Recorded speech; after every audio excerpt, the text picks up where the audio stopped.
The power is calculated by multiplication of EMF and current at any time. And when we say EMF and current, that means we are taking their RMS power, their RMS value. Now, we have proved in the previous lecture that the real power of an AC circuit, is E multiplied by I into cos phi. During one complete cycle, EI cos phi is the real power of that AC circuit. Then what is this E and I? This is what we calculate and what appear to us. Because it appears to us, therefore we call it apparent power. So, apparent power and real power. In this real power, you see E and I, this multiplication, this is given by apparent power. So, we can write it, real power is equal to apparent power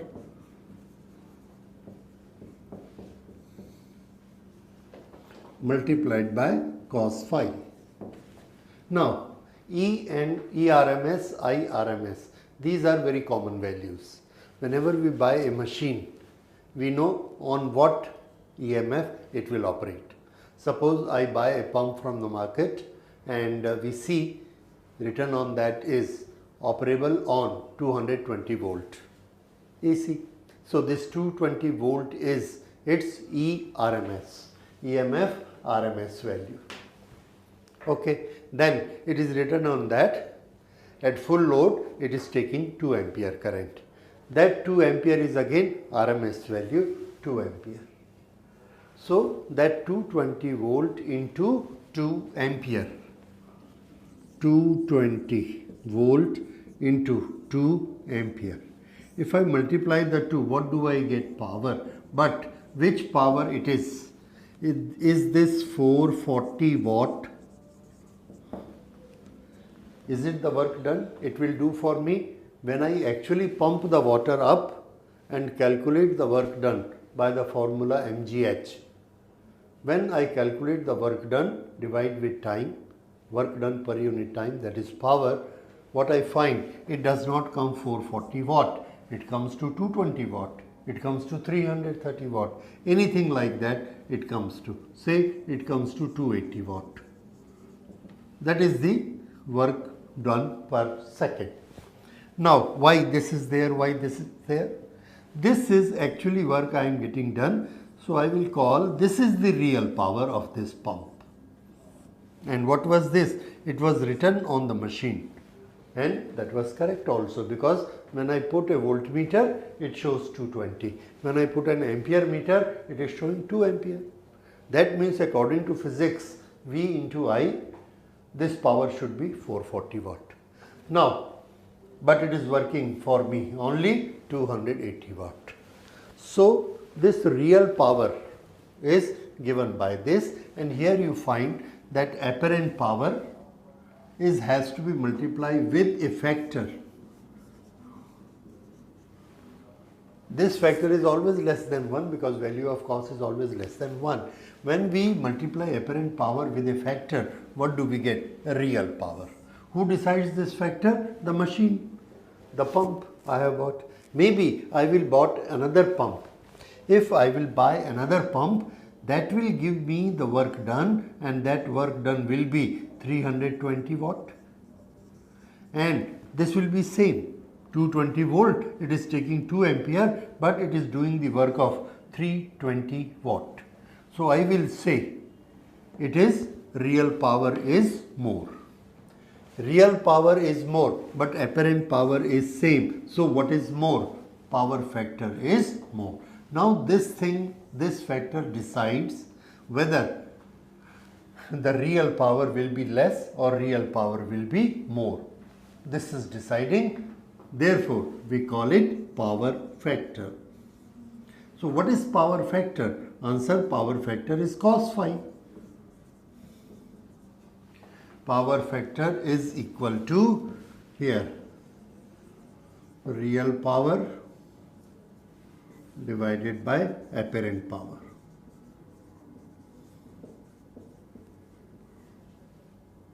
Real power divided by apparent power is the power factor, and this is given by, again,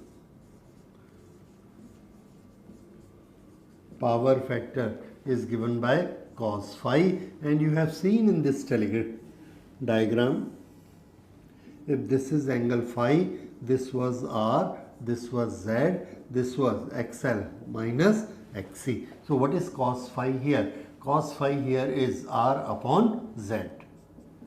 So remember, power factor cos phi is equal to R upon Z, and when we write it clearly, R upon root R square plus XL. What is XL?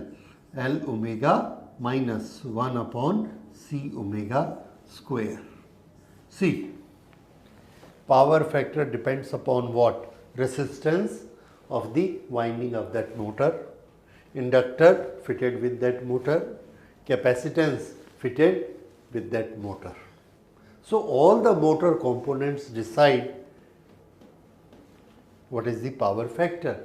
But all these components with respect to what? This is frequency.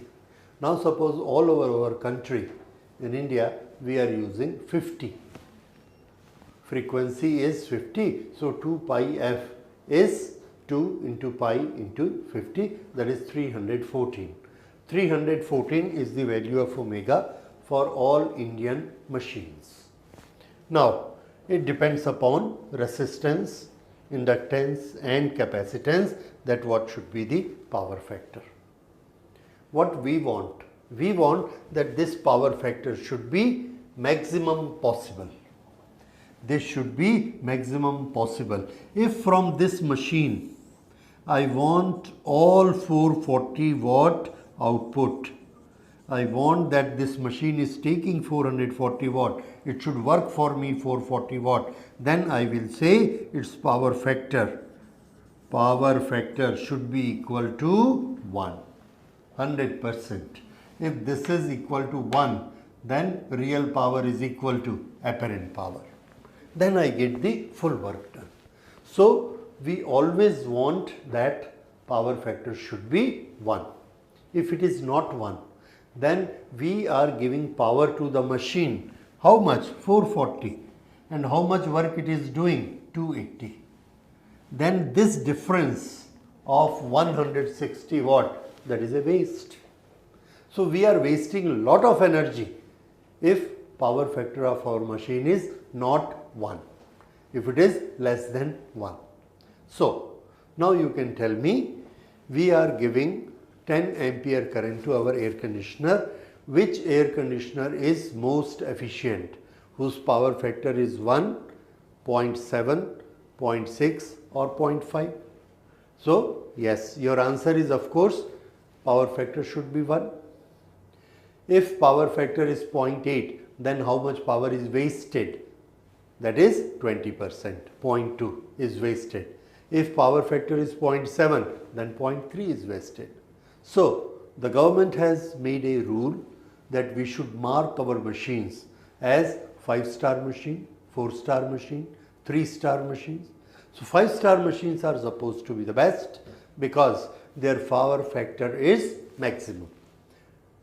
And 2-star, their power factor is very small, so there will be lot of energy. They are taking 440 watt but doing a work of 280 watt or even less than that.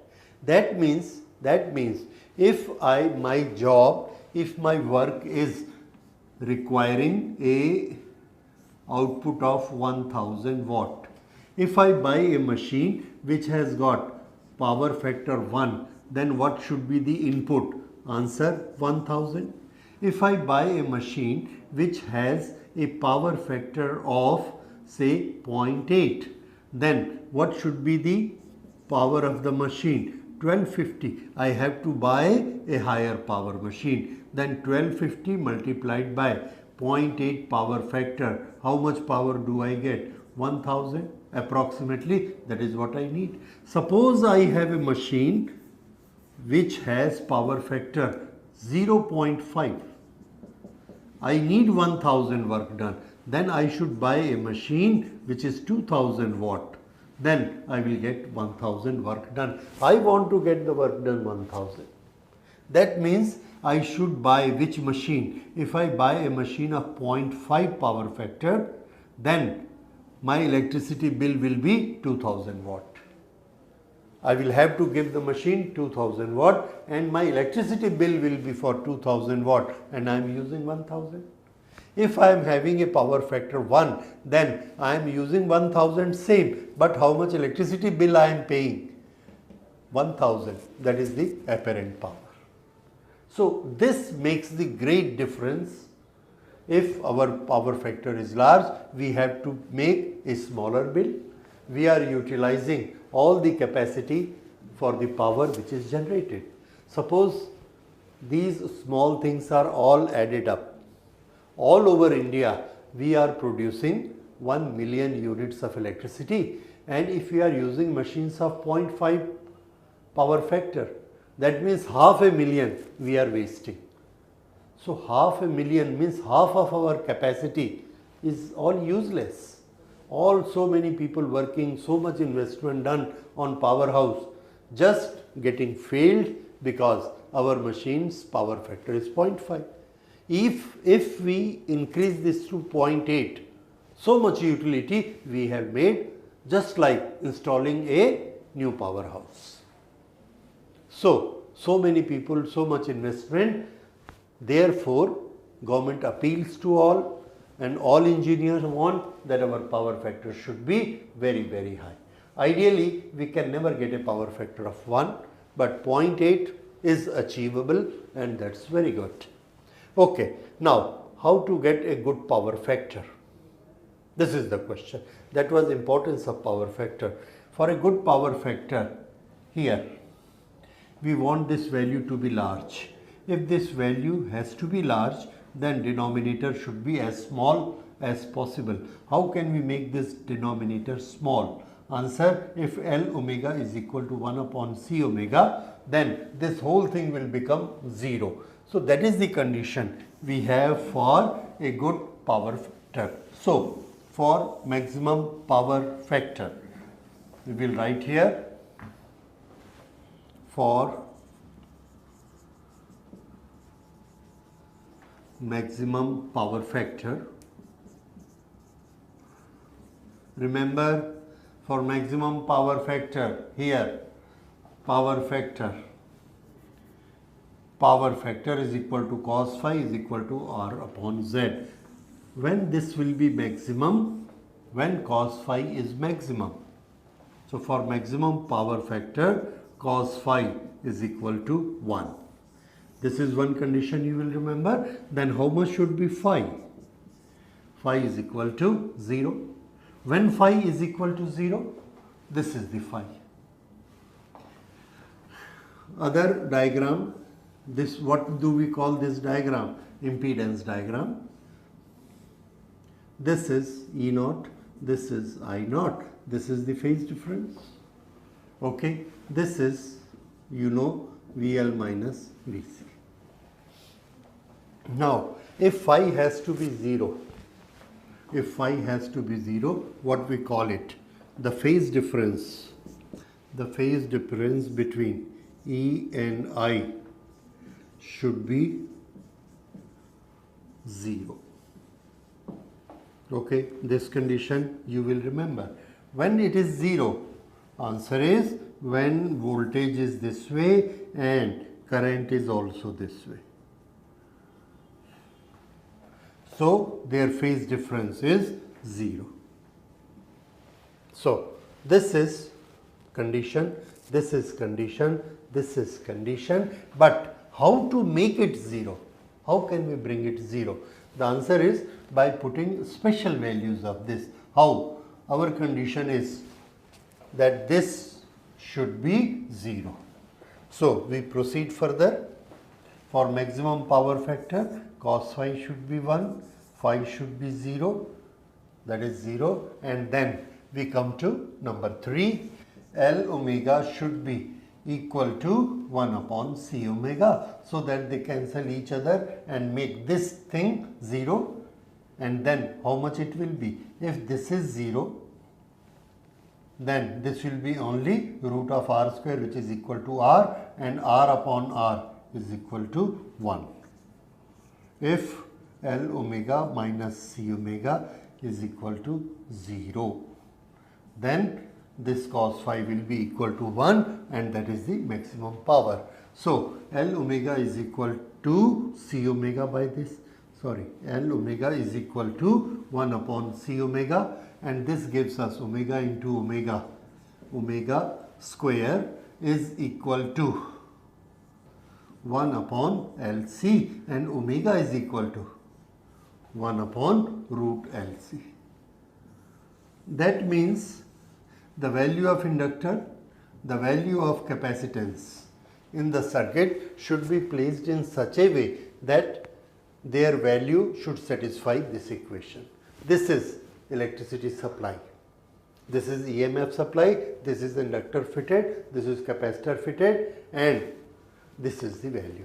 Now when we make a motor, when we make a pump, then whatever we need in that energy consumption, its power, according to that we have to make the windings.